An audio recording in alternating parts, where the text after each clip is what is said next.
ọma dị n'ọkpụ mma onye mee nke ọma ebulie ya elu si ya jide nke o ji na-aga n'iru biko ka anyị gbakọ kịta wee kelee n'Eze-Ana Eze-Ana ị ga-adị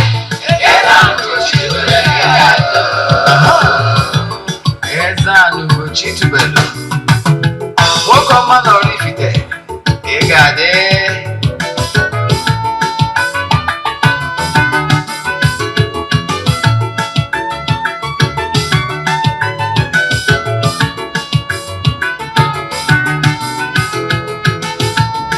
ọdịnala bụ eziokwu ọdịnala bụ ụzọ ndụ ịma na o nwere olu na-eti mkpu na-asị ụmụ Igbo chigharịa ụmụ Igbo chigharịa kwa mbọsị ọ na-eti n'ụtụtụ n'abalị ọ nọ na nkụzi Eze-Ana ugochitubelu onye ọma na oraifite onye mgbasa ozi ọma ọdịnala gaba n'ihu Eze-Ana ugochitubelu onye mmanya ji eme ọnụ ọdịnala bụ ụzọ ndụ gaba n'ihu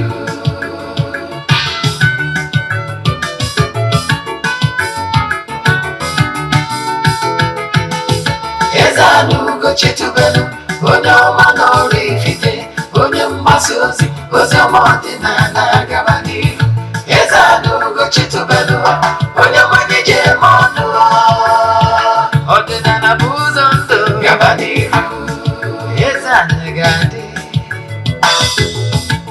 ugochitubelu ga-adị ugochitubelu tempụl ọ ya adị maka na eziokwu anwa chacha ndị ụka ediga anyị front and back ndị oche ya front and back fọdụ sikala aka ghọrọ ụmụ Igbo si anyị rapụ nke anyị na nke feka mma buru Baịbụl bịa akwụkwọ akụkọ wepekwa chọọchị fa okwu n'ụka bịakwa ọtụtụ ọgbana ụmụ ọdịnala Igbo anyị abịakwa n'oge awa nke eziokwu nke ọ bụ mụnwa bụ Ogbuefi Eze-Ana ugochitubelu na oraifite na-anọ n'isi ya maka ndị ọ bụ tata bụ izizi ha na-esonyere m n'oge awa nke eziokwu na social media platforms maọbụ na Eziokwu TV kpọọ m Ogbuefi Eze-Ana ugochitubelu na oraifite abụ m onye isi nchụaja ugochitubelu ọdịnala tempụl anyị na-agba afa mmiri ebidokwazi ọrụ mmụọ dị iche iche abụkwazi m onye isi nchụaja n'ọdịnala restoration evangelical mission yes bụrụkwazi onye mgbasa ozi ọdịnala Igbo so call me an ọdịnala evangelist. I will answer. My mission is to help people live better life. N'ụbọchị taa n'oge awa nke isiokwu anyị ji wee bịa bụ what you should know, what you should do when you are experiencing marriage or relationship failure. What to do when experiencing marriage and relationship failure.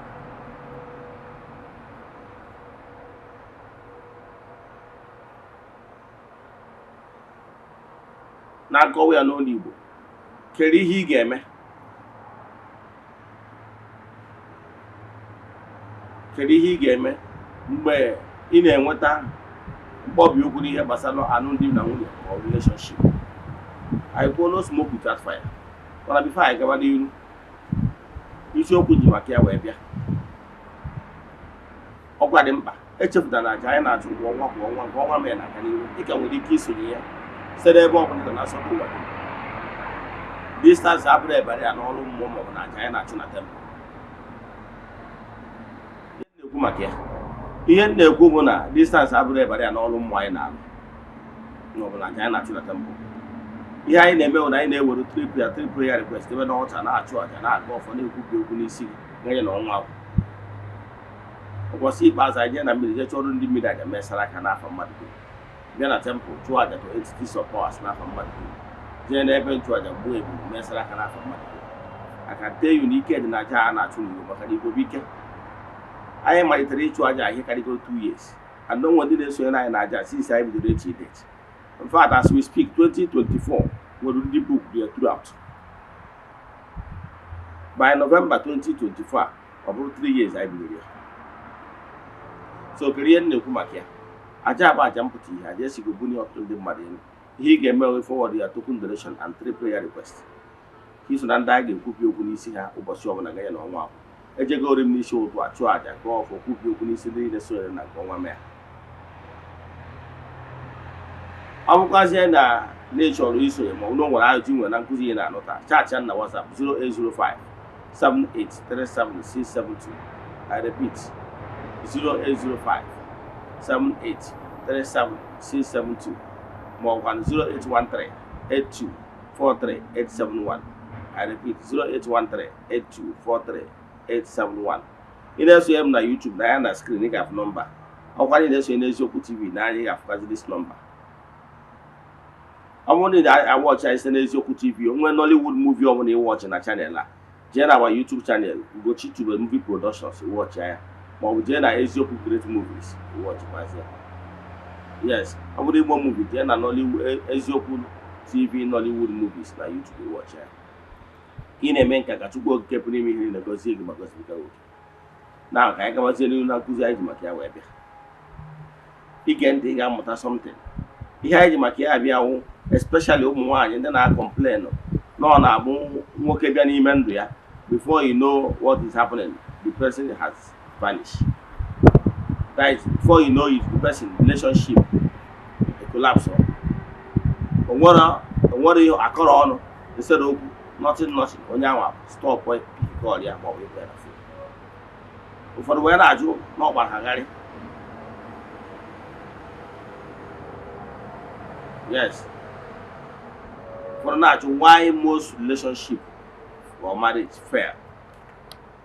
So if you are a victim of that, such experiences, whether we work with one, I know what he was a name.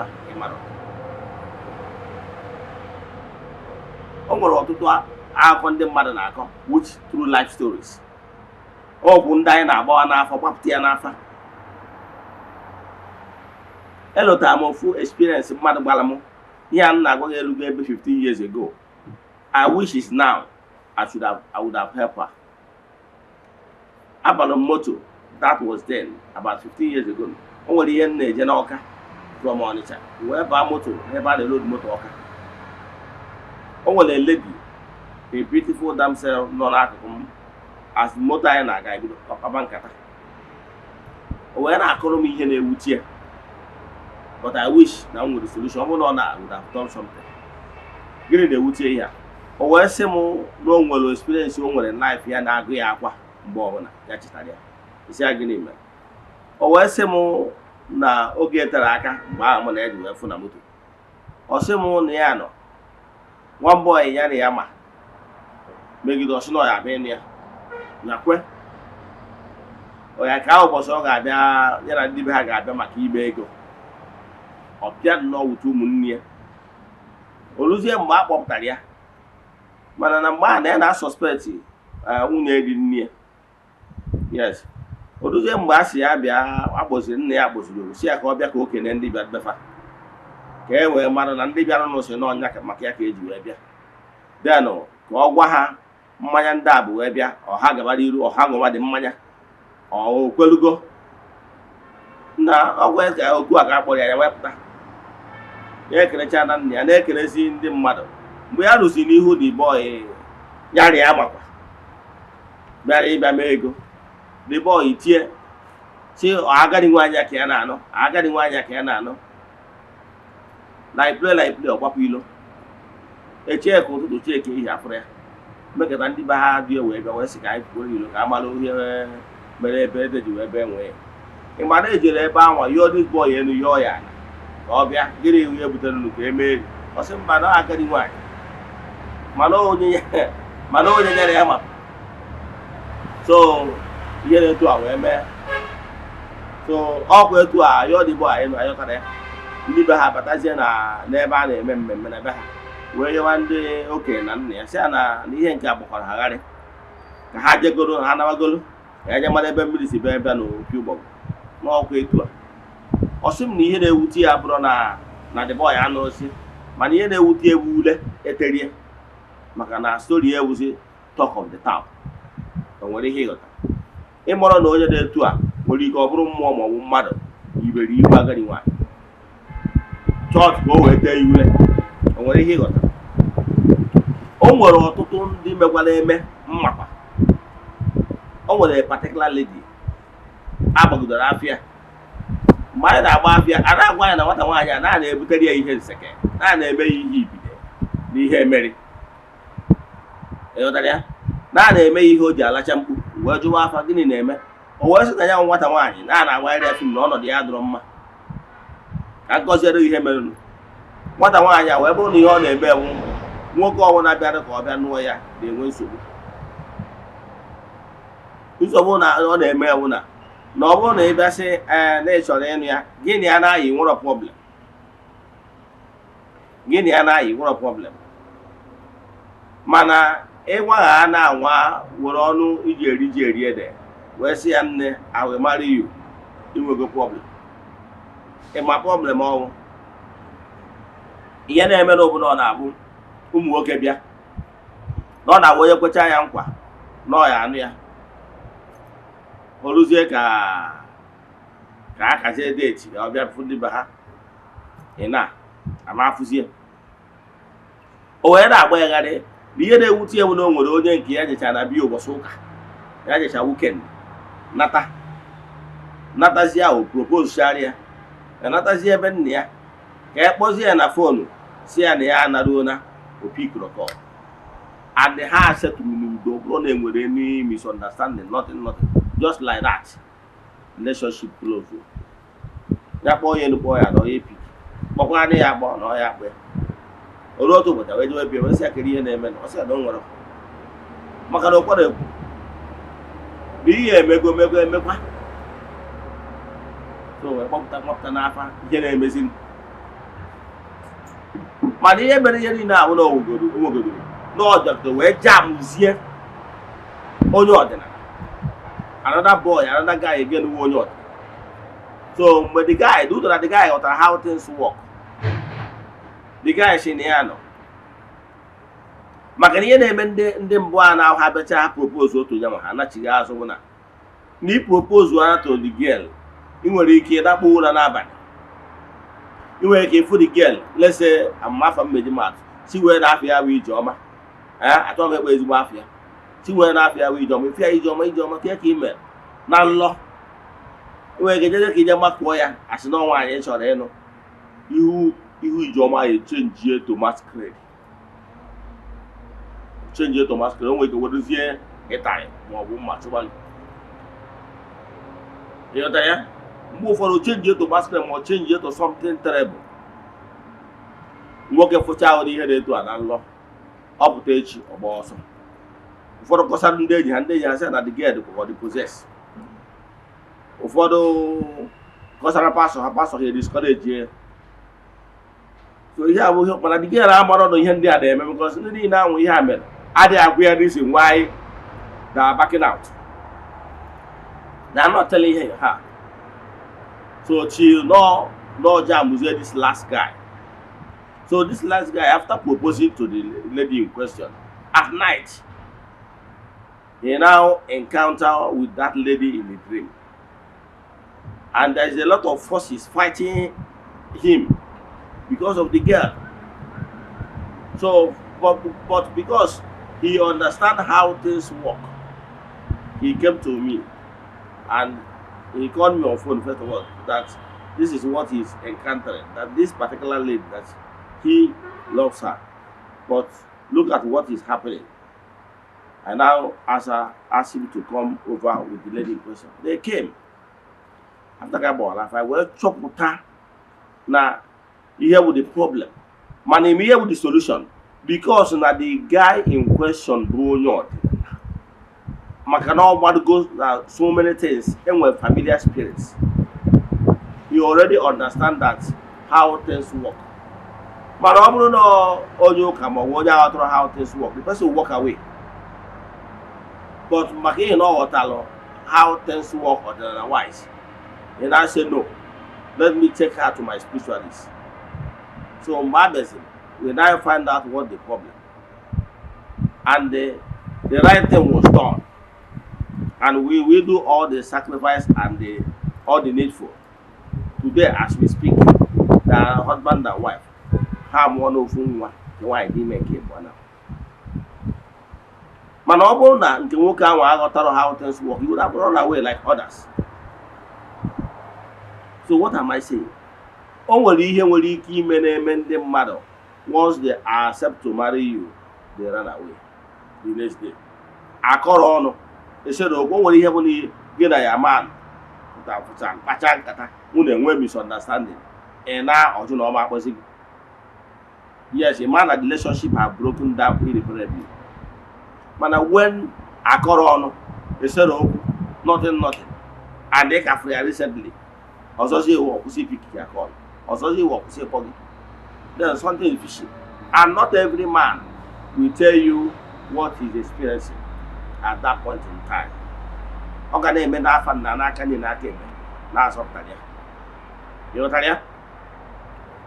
So ụdị ihe dị etu a nwere ike ibutere mmadụ ọgbachi. Elotakwara m years back mgbe m ka nọ n'ụka ọbịa. One lady shot at my office lady then. Now I got my office lady that no one challenges here and anyway. Man on the inner office when I knew on you. On I see that challenges here anyway when 3 guys have died because of her. If you are just saying I don't have problem. But once you utter a word, I will marry you. You have entered one chance. Once you utter that word, I want to marry you. Expect him. Or I say, the first guy died mysteriously. After proposing to her, a date was chosen. He now traveled to Meduguri to go and bring those fish stuff that nobody bring down to the east. On their way going to Meduguri, their vehicle had an accident. The guy died. That she didn't tell it, discuss it with anybody. The similar thing happened again.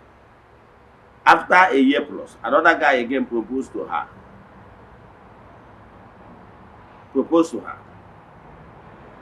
Now, after proposing to her, one particular Sunday, this guy, they are playing premiership match.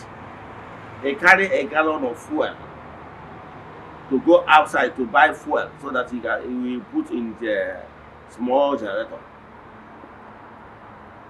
While driving along the road, for one truck from nowhere jammed that guy and he died instantly.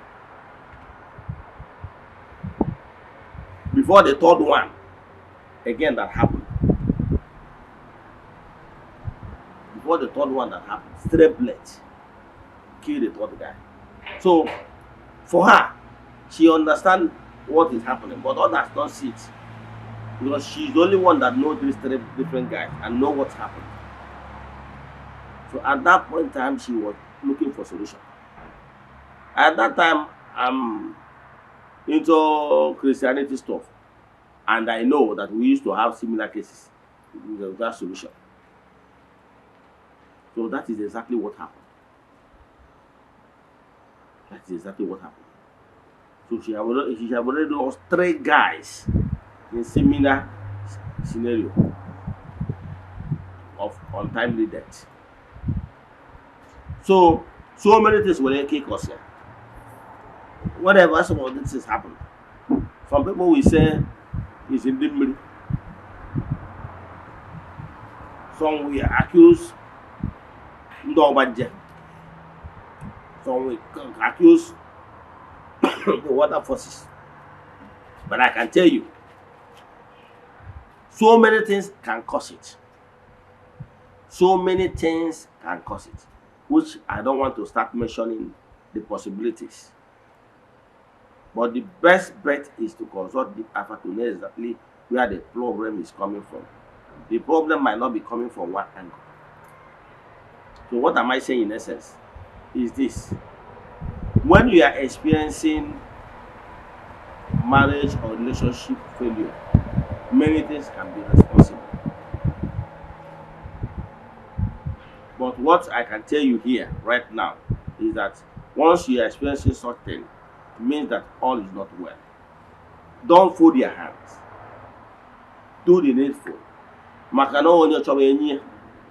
You must do the needful to find out the solution, permanent solution of this particular incident that caused heartbreak. So what am I saying in essence is this: once you are experiencing sudden change from your partner that always lead to the collapse of the marriage. I remember like last 2 months, one of a fan that was following me on social media chatted me. He called me Eze-Ana and I said that currently he's having serious problem in his home. He's married, but his problem is that he is no longer having affection for his wife. No longer having affection for his wife.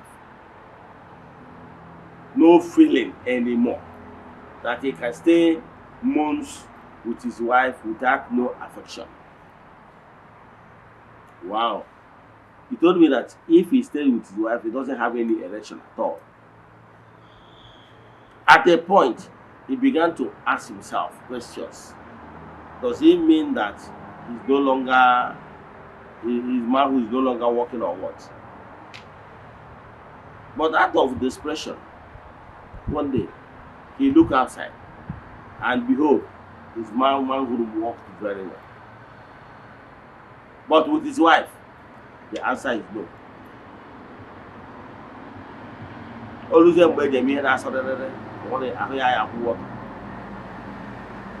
so now I now advise him that in this particular case, the serious matter, these are young couples that just got married in less than 1 year.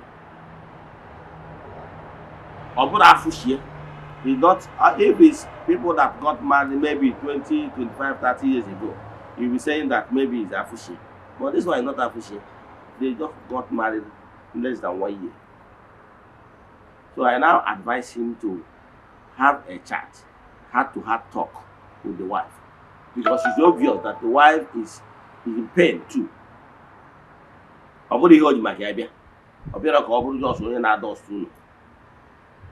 So when say okay, call your wife, tell your wife what you are passing through, so that two of you will put heads together to find solution. But definitely solution is near.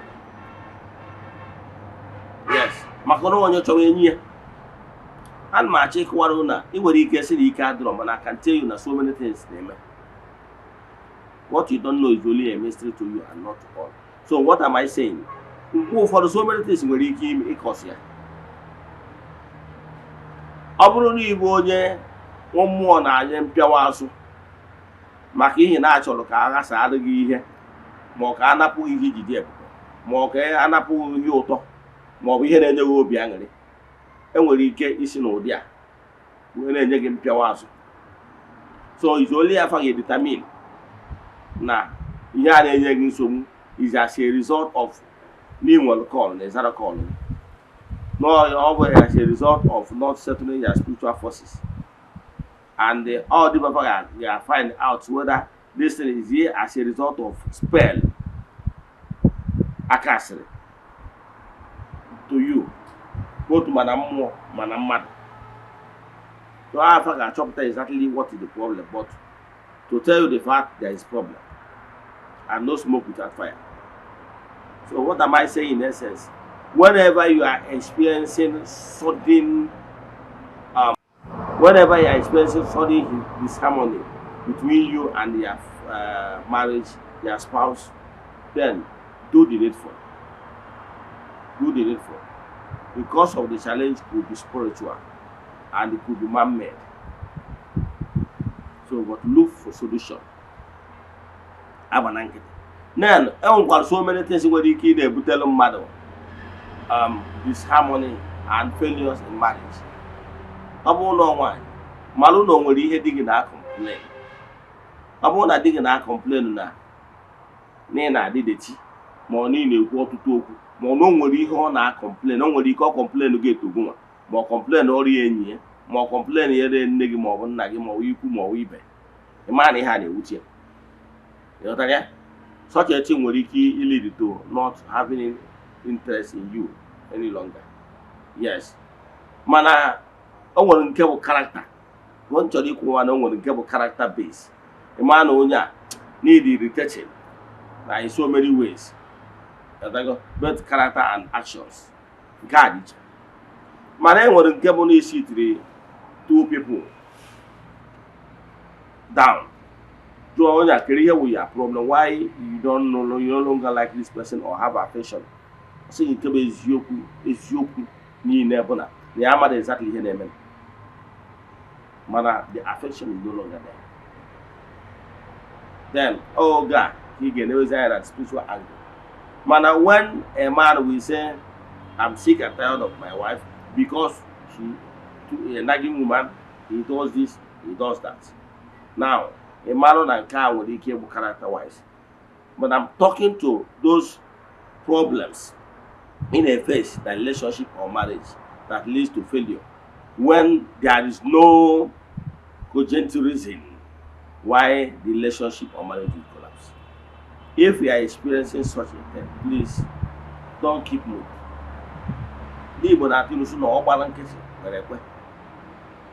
Yes. Ezeana nọ na-enechi anya maka na ndị Igbo na-atụ isu na onye kwe chi ekwe. If such a thing happens our way, say no, this is not my portion, it can never be. Okwu ekwuru ekwu obi afọ anya. Ọ bụrụ na esi na ihe a is not my portion, put it into action. Believe in me, it will never be your portion. But when you fold your hands, say it's not my portion, yet you keep folding your hands, you're your own.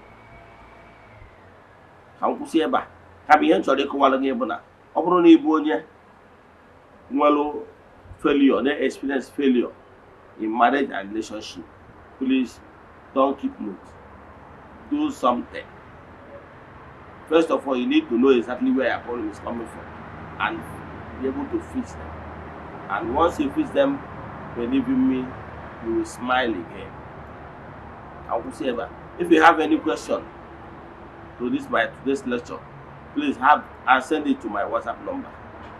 Family consultation. Send message to my WhatsApp number 0805 78 37 672.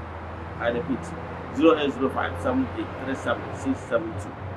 0813 82 43 871. I repeat 0813 82 43 871. See you tomorrow. As a mom, no one will project you. Udo dịrị unu, bịa solo